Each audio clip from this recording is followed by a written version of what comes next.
Hello everyone, welcome back to my channel. তোমরা সবাই কেমন আছো? আমি ভালো আছি অ্যান্ড গুড মর্নিং সবাইকে। একদিন পর আমি একটা আজকে ব্লগ করছি, আর সেটার অনেক দিন গ্যাপ দেওয়ার একটা কারণও ছিল। আর একটা স্পেশাল ডেতে ভাবলাম আবার ব্লগ করা শুরু করব, তাই আজকে একটা স্পেশাল ডে। কী স্পেশাল ডে সেটা ভিডিওটা দেখলেই জানতে পারবে। তো এখন মর্নিংয়ে উঠে অলরেডি এরা অনেক আগে উঠেছি, আর মা শাশুড়ি মা ওরা দুজনেই এসছেন কলকাতাতে। তো ওরা এখানেই আছে, ওরা রান্নাবান্না করছে। তো আমি স্নান করে চলে এসেছি, এখন রেডি হয়ে তারপর তোমাদের সাথে কথা আছে। আর ভিডিওটা দেখতে থাকো, তাহলে জানতে পারবে কী স্পেশাল। তো আজকে যেই আমি স্পেশাল ডের কথা বললাম, সেই স্পেশাল ডের জন্য প্রিপারেশান চলছে, রান্নাবাড়া চলছে, আর রান্না করছে আমার শাশুড়ি মা আর আমার মা। সব কেটে কুটে রেডি করে দিচ্ছে। তো সেই স্পেশাল ডেটা কি সেটাই আমি এখন তোমাদের বলবো। সেটা হচ্ছে আমার বেবি শাওয়ার আজকে। তো এই কারণেই আমি পুরো 1 বছরের মতো পুরো সোশ্যাল মিডিয়া থেকে একটু ডিস্টেন্স মেনটেন করলাম, আর কোনো কিছুই ভিডিও করিও নি, ভিডিও আপলোড করিনি সেই জন্যই।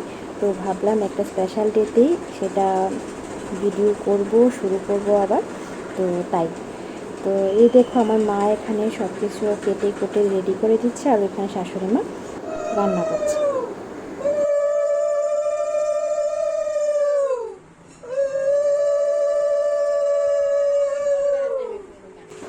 তো বেবি শাওয়ারের রিচুয়ালের মধ্যে টাইমিংয়ের ব্যাপার আছে, খুব টাইমিং মেনটেন করে সব কিছু করতে হয়। তাই মর্নিং 8টা থেকে শুরু হয়ে গেছিলো। তো দুভাগে দেওয়া হয়, একবার পায়েস দেওয়া হয়, আরেকবার ভাত সব কিছু রান্না টান্না করে একসাথে দেওয়া হয়। তো মর্নিংয়ে 8টা থেকে 9টার মধ্যে আমাকে পায়েসটা করে দিল আমার শাশুড়ি মা, কারণ আমার বাবার বাড়িতে বেবি শাওয়ারের রিচুয়ালের নিয়ম কিছু নেই, তাই বলে আমার মা দেয়নি। আর আমার শ্বশুর বাড়িতে সেই রিচুয়ালটা আছে, তাই আমার শাশুড়ি মা কলকাতায় এসে আমাকে বেবি শাওয়ারে খাইয়েছে। তো প্রথমে পায়েসটা দিয়েছে, আর বেবি শাওয়ারের খাবারটা একা খেতে নেই, পাশে একজন বসেন।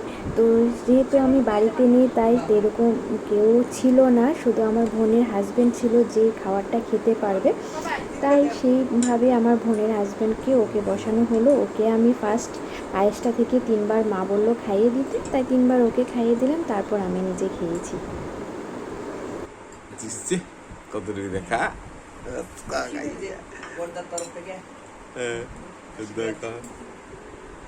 দেখা নোটটা দাও, এটা কি ওই রাস্তা থেকে দাদার তরফ থেকে।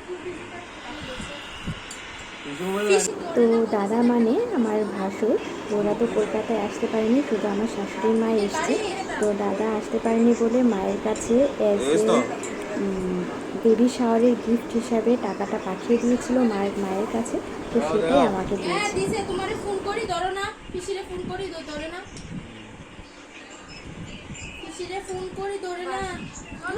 এই মর্নিংয়ে 7টা থেকে 9টার মধ্যে একটা টাইম ছিল, ওই টাইমে পায়েসটা দিতে হয়। তো তাই ওটা নিয়ে এখন পায়েসটা দেওয়া অলরেডি হয়ে গেছে। আর দুপুরে 12টা থেকে 2টোর মধ্যে বাকিগুলো দেবে। ওটা একটু ভালো করে সেজে, এখন বেশি কিছু সাজিনি, এখন জাস্ট সিম্পলভাবে শাড়িটা পরে নিয়েছে তাড়াহুড়ো করে স্নান করে। তো এটা কমপ্লিট হয়ে গেছে। তো পরেরটা দেখা হচ্ছে পরের বার। এখন ওরা কি করছে, কি রান্না করছে সব কিছু দেখাচ্ছে।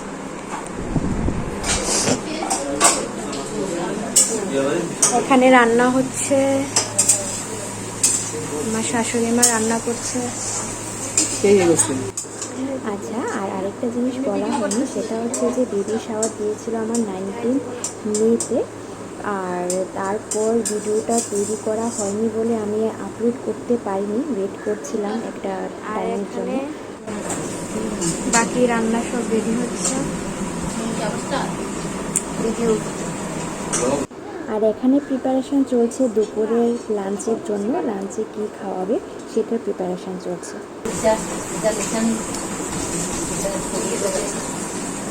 এখানে মাছ সব এগুলো আস্তে আস্তে হবে। আর আরেকজন এখনো রাশ মাত্র করছে।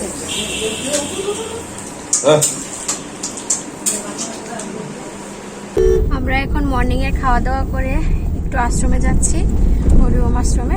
ওইখানে ঠাকুর একটু দর্শন করার জন্য, যে মা বললো একটু আজকে একটু যাওয়ার জন্য। তো এই বেবি শাওয়ারের ভিডিওটা আমি পার্ট করে শেয়ার করব তোমাদের সাথে।